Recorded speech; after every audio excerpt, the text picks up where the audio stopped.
Good evening. You're watching us live from the Gambia Radio and Television Services. This is GRTS News with me, Winifred Nicole, in the headlines this evening.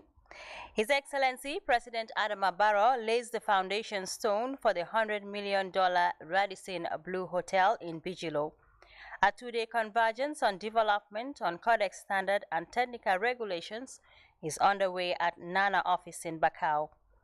The Gambia Press organizes hazardous environment awareness training for journalists. The Gambia Teachers Union, in collaboration with Canadian Teachers Federation, trains teachers on leadership skills training in the Upper River region.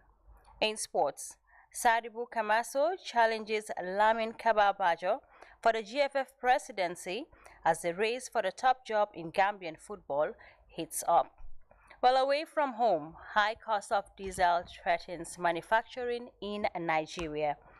Elsewhere, Russian missiles strike port of Odessa, key to restarting grain shipments. Well, details of those and other stories coming ahead in the news with me, Winifred Nicole. Thank you so much for joining us.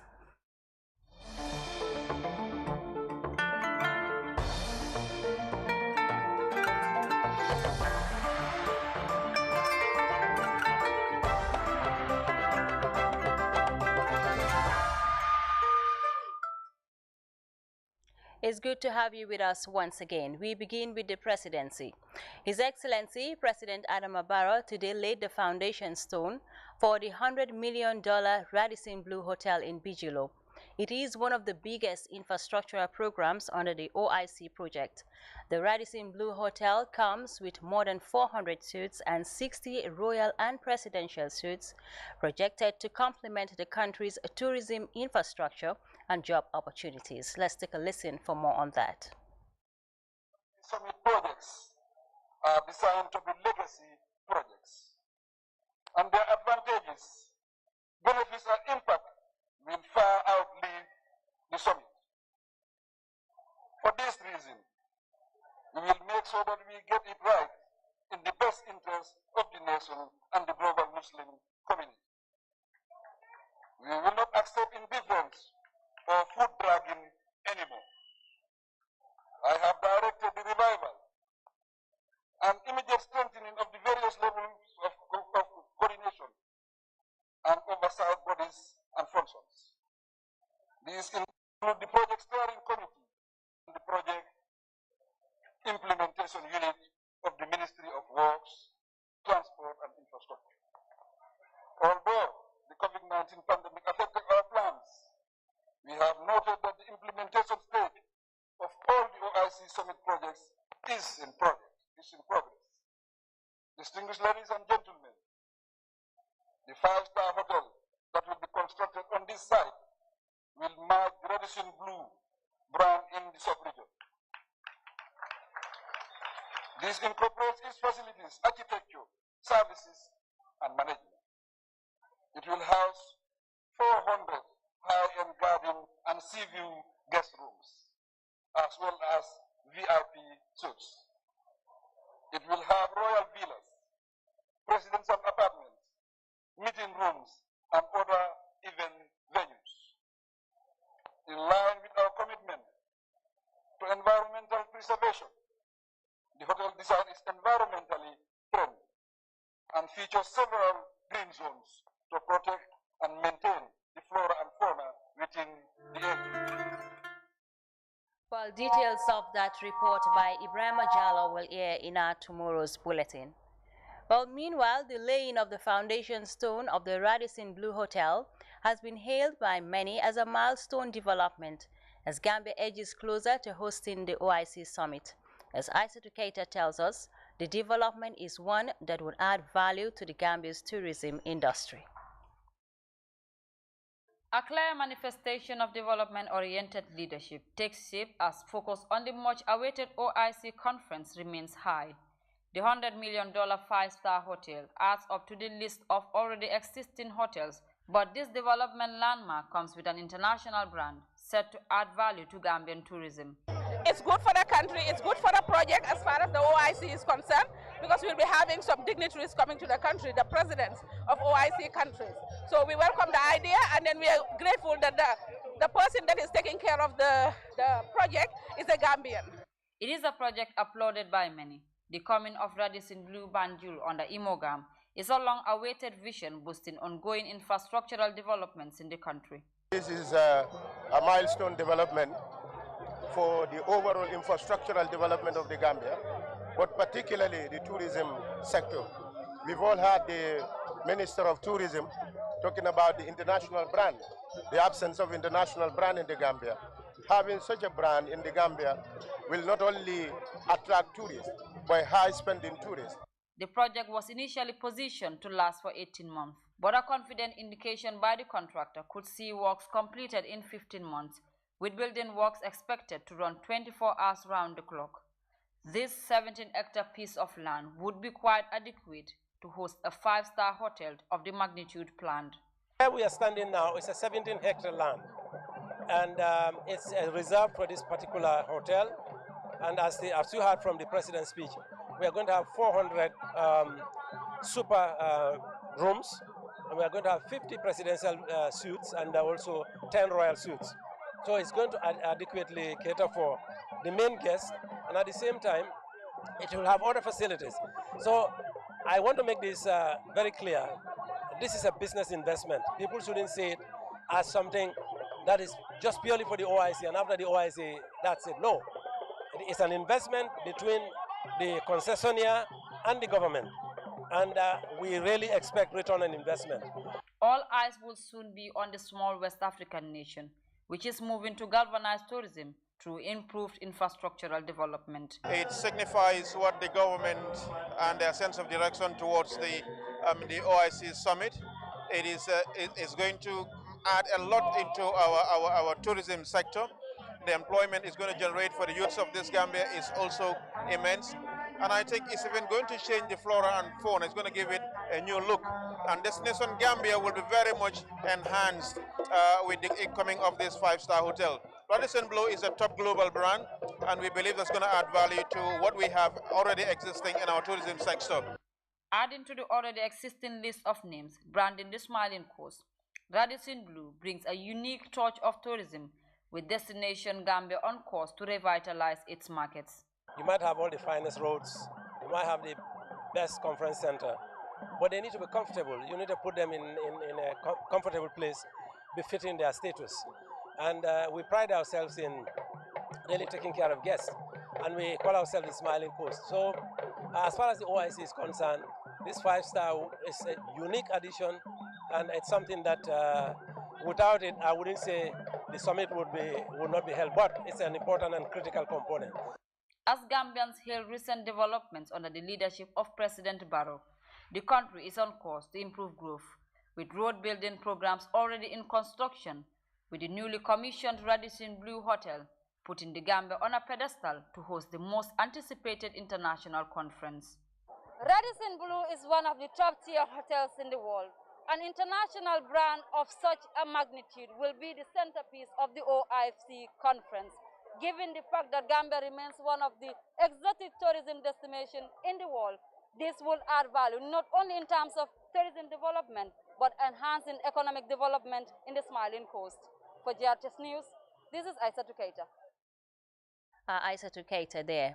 Well, a 2-day convergence on development on Codex standard and technical regulations is underway at the NANA office in Bakau. The forum, organized by Food Safety and Quality Authority in partnership with Food and Agriculture Organization of the United Nations, is meant to share ideas in a bid to standardize the food products to international standards. Baba Silla has more on that. Food standard guides and codes of practice significantly contribute to the safety, quality, and fairness of international food trade, supporting local products to meet global standards. In the Gambia, the Food Safety and Quality Authority, with support from Food and Agriculture Organization of the United Nations and World Health Organization, are driving effort to ensure local products meet the international standard in line with Codex guidelines for easy market penetration. Required to make our food safe, sound, healthy, and standard. Dr. Faimane of FAO, one of the key partners in the implementation of food standardization program, delivered a statement on behalf of the country representative. Food and Agriculture Organization, and WHO, through the Codex Alimentarius Commission, have played an instrumental role in defining and promoting international food standards for the benefit of all.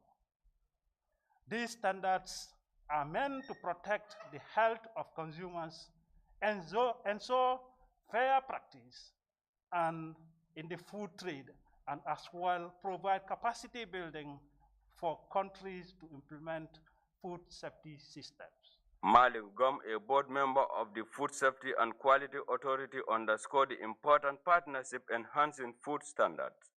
The main objective of this training is to build the capacity on standards and technical regulations. So an FSQA can't work effectively without these tools. Therefore, this training workshop is very important. We therefore urge all the participants to actively participate during the next 2 days. During the two-day roundtable, Convergent officials will discuss the benefits and importance of Codex standards, procedures, and technical regulation guiding product valuation, among others. Baba Sila, GRTS. Moving to efforts aimed at promoting professionalism in the media industry, the Gambia Press Union has organized a 4-day hazardous environment awareness training for close to 20 journalists. As Farmer Abaji reports, the training that took place in Pakalinding in the Lower River region aims to widen the understanding of Gambian journalists in covering life-threatening events. As part of their mandate to ensure professionalism in the media industry, the Gambia Press Union continues to devise efforts in building the capacity of Gambian journalists. This hazardous environment awareness training is the first of its kind in the country, orienting close to 20 journalists drawn across different mediums for a week-long training. If situation changes while you are reporting on an event, you have to look after yourself first before you are able to tell this story. That's why, as part of our safety trainings, we also think that we need to do a hazardous environment awareness training. We need to be more intensive, with a lot of activities, simulation activities, that which journalists could use in the future if they found themselves in real-life situations. They have learned what to do in the situation before they experience the danger, before they experience the fear. How can they prepare themselves? How can they get aware about what is happening so they can mitigate the dangers? If still they experience a danger, what can they do in the dangerous situation to mitigate the threats and to mitigate that the danger will not evolve too drastically? So it's a lot about capabilities to understand the difficult, hostile, hazardous situation, to understand what you can do, and for how you can escape from this situation. The training was conducted by different resource persons, including professional international journalist Las Mola and psychology expert Fatu Kantara, alongside force leaders and security officers. The 4-day training was a combination of theory and practical, with journalists taking lectures in the hall before hitting the ground for simulation exercises. At first hand, they were shown different first aid support guides they can offer to colleagues when they get injured in the field. After 2 days of theory, the next was a field trip. This group of journalists are now set to go on a field trip to see if they will be able to put into practice, what they've been learning about risk assessment, risk mitigation, safety, first aid, and so on. They're going to go into an assumed dangerous, environment, hostile environment, where armed attack, is highly likely, where they are set to face hostile security, angry mobs possibly. They're going to go into a hostile environment, landmine areas. The mission here is just knowing what to do if you are in a situation like that in real life. In different vehicles, media participants headed into the bush, an assumed conflicted zone in the outskirts of Pakalinding, for the simulation exercise. The journalists will soon have their first encounter with people playing the role of a hostile security at a checkpoint with toy guns, requesting all needed credentials before members of the press can be allowed to advance further. There's always a debriefing by the trainees before the team is allowed to proceed to the next stop, where others playing the role of bandits were stationed. At every stop, there is a simulation exercise, exposing journalists to situations they are likely to face covering events in a hostile environment. There was nothing serious about this whole exercise. It's just a demonstration of, what these journalists should expect should in case they cover dangerous countries, hostile areas, hostile environment. These are some of the things they're going to find themselves in real life situations. They have experienced what it was to feel attacked, to be brutalized, to be caught, to get out of a car which is ambushed. And they are now able to recall this experience if they ever get in a real situation. They are able to connect this experience with a number of actions, and we are trying to get the actions down to 3 as in a standard operational procedure.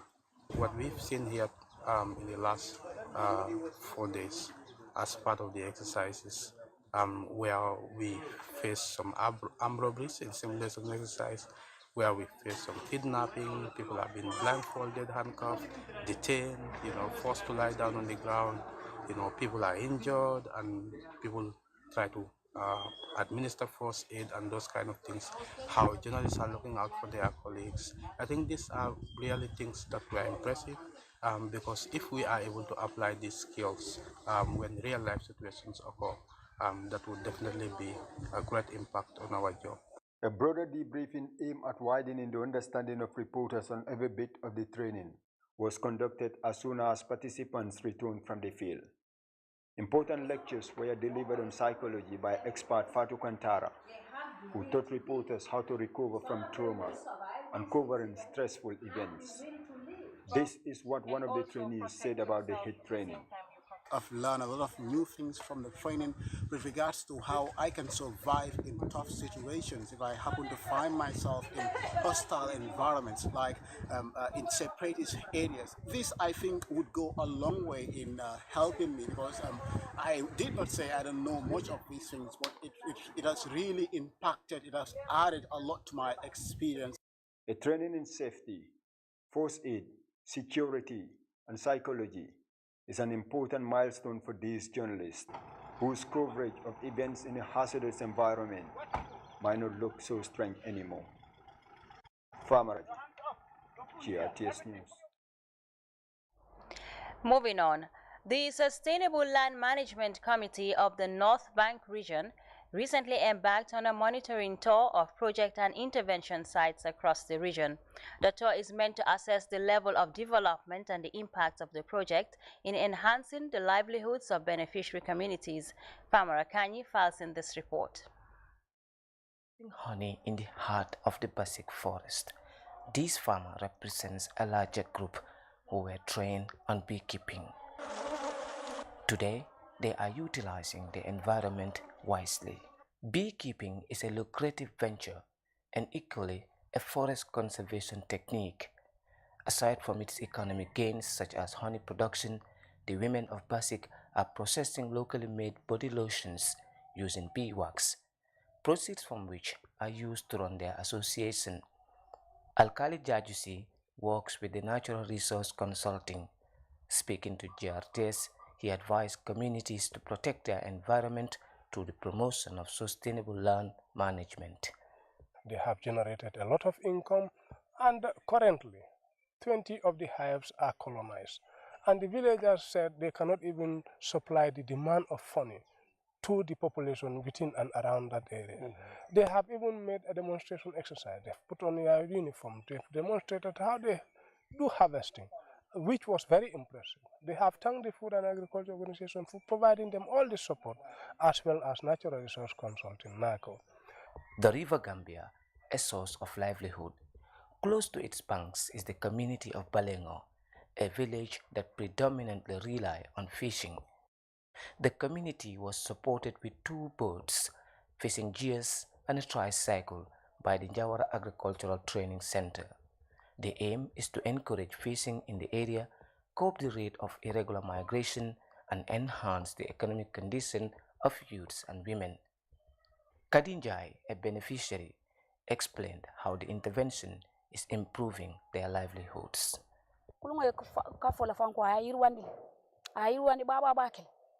The boats have improved our economic conditions. Our association is now selling fish in Farafene. It is creating employment for us and even the youths. The people of Balengo have lamented the tremendous support that has been given to them. They have been supplied with 2 outboard engines and 8 nets, and according to them, that has improved a lot in their economic conditions. Coming down to the other opportunity given to them, that is the tricycle. They have been very grateful to Njawara for that tricycle. They have used it for income generation, and proceeds of that have been used in some of the village development activities.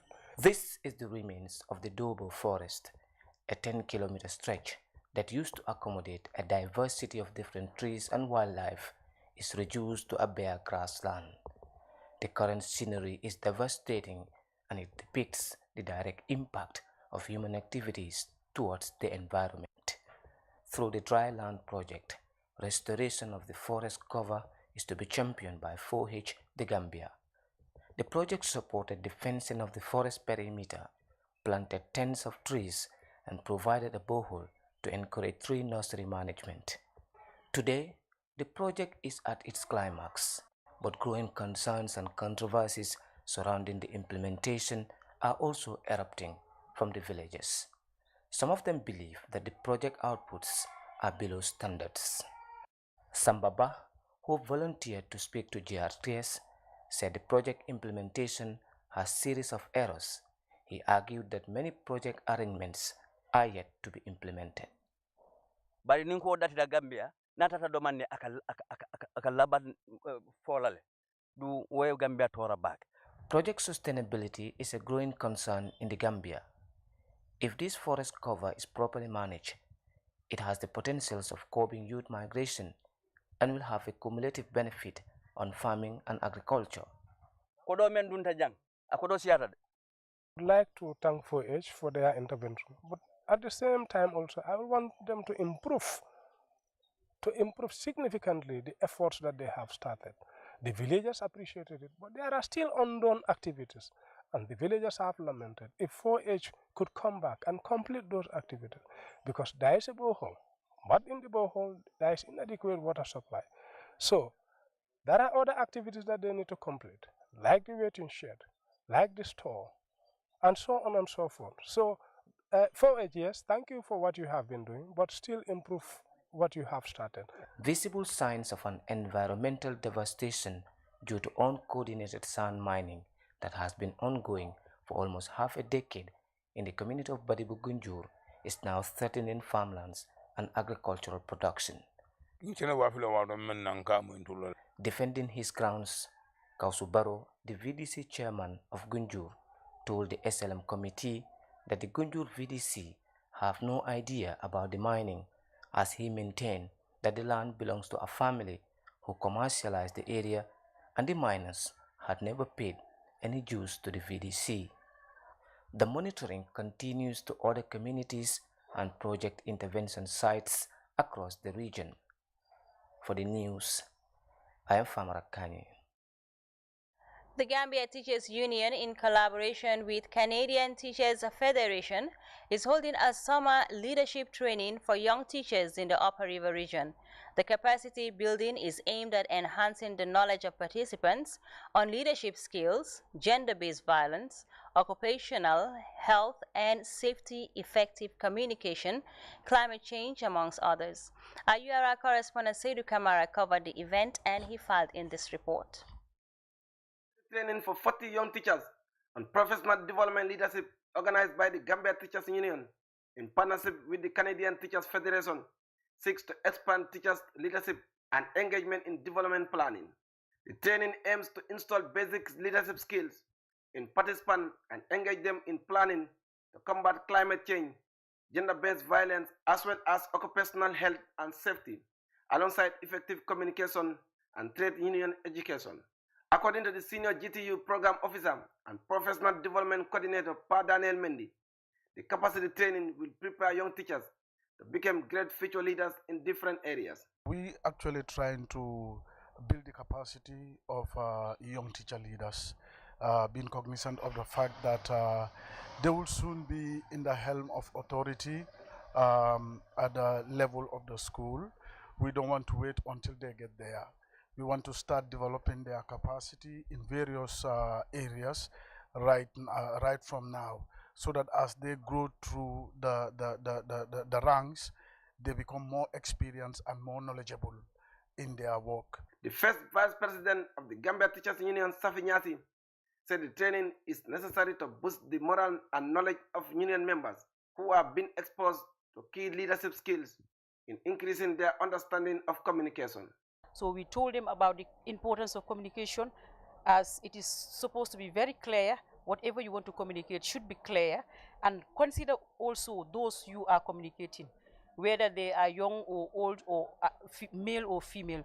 Consideration to those people is very key. And also in communication, the message should be clear. It should not be haphazard. You don't need too much information when you just want to share a small thing. Teacher participant Mariam Esanyang, who teaches in Sonkunda, commended the GTU for organizing such an important training for young leaders, adding that the capacity building will crucially equip them with requisite leadership knowledge as role models in their respective posting communities. One of the important things that we need to know, key among them, is leadership. As a teacher, I am a leader, being it in the classroom, being it in the community, and of course, being it in the country, I am a leader. So it has exposed me to some of the basic things that a leader should have, and of course, how you should interact and behave, communicate to your subordinates, that is your followers. And also, when it comes to communication, it's very important. I've learned a lot in that aspect, because you cannot be a leader and the communication channel between you and your subordinates, that is your followers, is not very strong. The General Secretary of the Gambia Teachers Union, Antoinette Korjak, emphasized the need for professional development, noting efforts to bring younger teachers closer to the senior cadre for proper guidance and consultation. To the young teachers in the Gambia, I urge them to make sure that each one should go and teach one. And also, if they have issues, let them come to the secretariat. Let them ask us. Let them communicate with us. And in the regions, they also have regional chairpersons. If they have issues, let them go and talk to their regional chairpersons, so that the misinformation, so that some of the misconceptions that we have definitely will be sorted out. 40 young teachers were drawn from primary, upper, and senior secondary schools across the Upper River region to undergo what officials described as essential training needed to boost teaching standards in Gambia.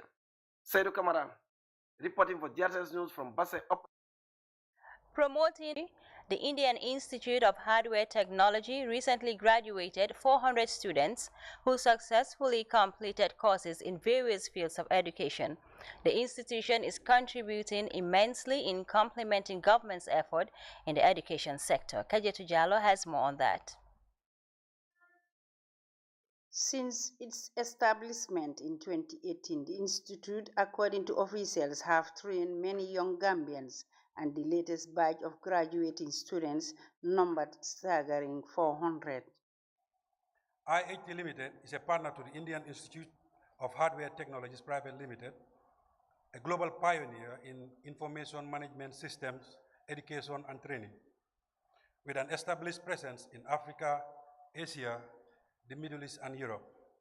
Training program for youths is one of many opportunities being provided by the center to help equip young Gambians with advanced technical skills. 110 of the graduates obtained a distinction, 210 students passed with merits, and 80 has passed with credits. Thank you.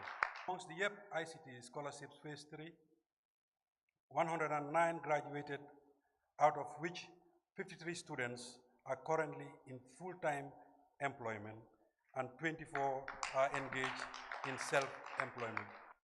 Honorable Halifa Saleh, providing words of wisdom to the graduates, He reiterated the importance of information technology in transforming a nation.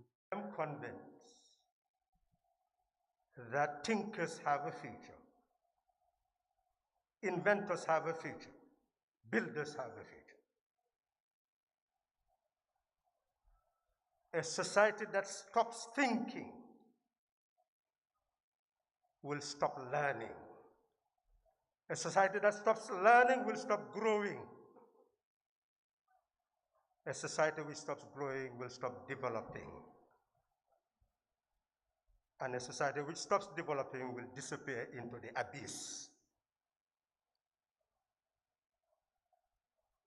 And that is why if you are to invest in education, invest in people.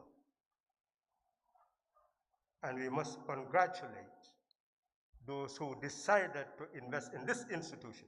The Minister of Higher Education, Research, Science and Technology also underscored the importance of skills training. A call on all stakeholders in the education sector to introduce mind education for a proper mindset, to change and develop the Gambia by reforming the national consciousness.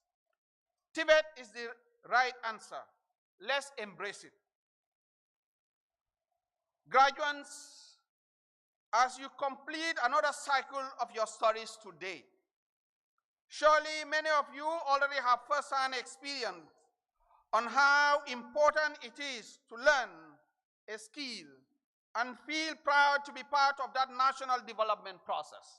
Technical and vocational training is gaining momentum in the country, and with the creation of a new Ministry of Communications and Digital Economy, the move to harness the full potentials of the available talent in the country is showing positive results. It is the duty of the current generation to build the foundation of the next generation to become a contributing member of our society. Again, this backdrop, as a Minister of Communication and Digital Economy, I want to envision the transformation of our country from a cash and industrial economy to a cashless and e-commerce nation. Few examples include sitting at the Banta bar and being able to do your business transaction, like ordering any commodity, for that matter, you need on a single device and get it delivered to your location of your choice without having to move 1 inch. Graduation ceremony also witnessed a demonstration by graduates of the skills they learned from the training. The idea here is to build a critical mass of young people who have the necessary skills to enter the job market and help in the Gambia's transformation process. Karijatu Jallo, reporting for GRTS News. A 3-day training for handicraft creators organized by Gainjoro Skills Academy is underway in Soma Lower River region. The training, funded by the European Union, is meant to enhance the knowledge of local crafters in standard designs to access European markets. Usman Balde has more.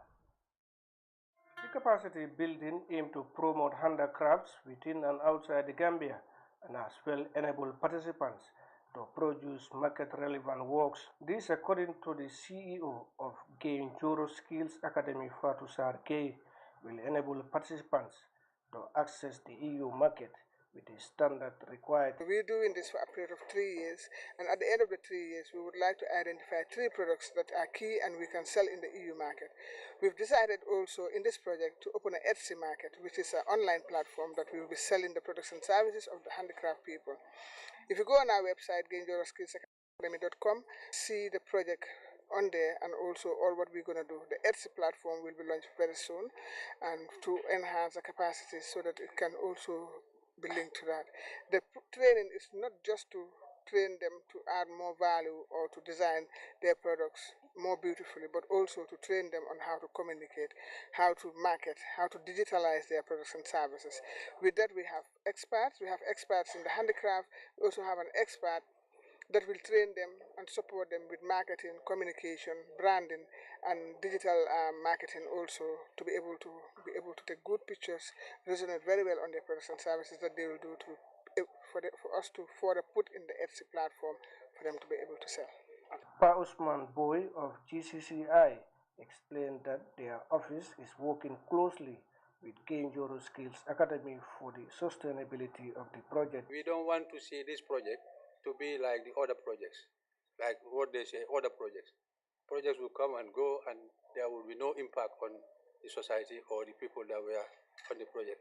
So as GCCI being the lead partner, we want to make sure that this project has a benefit and that it's going to continue to benefit everybody in the future. The Gravity trainer had showed the organizers and participants of relevant and quality sessions throughout the training. The local crafters don't always benefit, right? And so we hope to change that and make an impact that brings the benefit directly back to the local artist.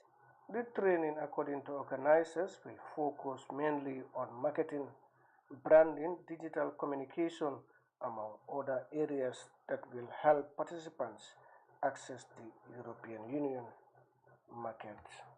Usman Balde, GRTS News. Well, we will take a short break. The sports news is up next. Do stay.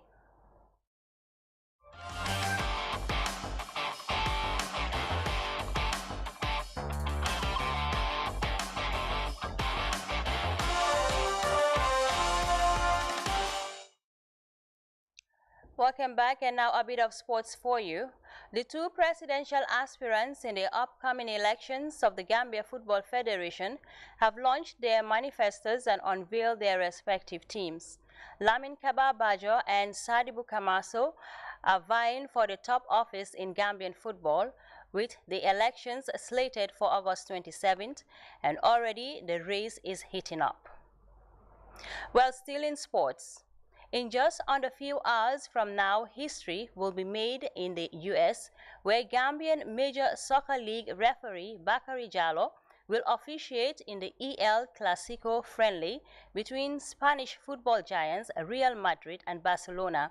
Jallow, who was born in Kirmama village in North Bank region, is a senior assistant referee in the MLS and has been selected by the U.S. Soccer Federation as one of the 4 officials to referee in the game between the two football heavyweights. Well, that report by MS Jallow will come in our subsequent newscast. Well, that was all we had time for in this edition of the news, but before we go, a quick look at our top stories. His Excellency President Adama Barrow today laid the foundation stone for the $100 million Radisson Blu Hotel in Bijilo. A 2-day convergence on development on Codex standard and technical regulations is underway at the NANA office in Bakau. The Gambia Press Union recently organized hazardous environment awareness training for journalists. The Gambia Teachers Union, in collaboration with Canadian Teachers Federation, trained teachers on leadership skills in the Upper River region. In sports, Sadibu Kamaso challenges Lamin Kaba Bajo for the GFF presidency as the race for the top job in Gambian football heats up.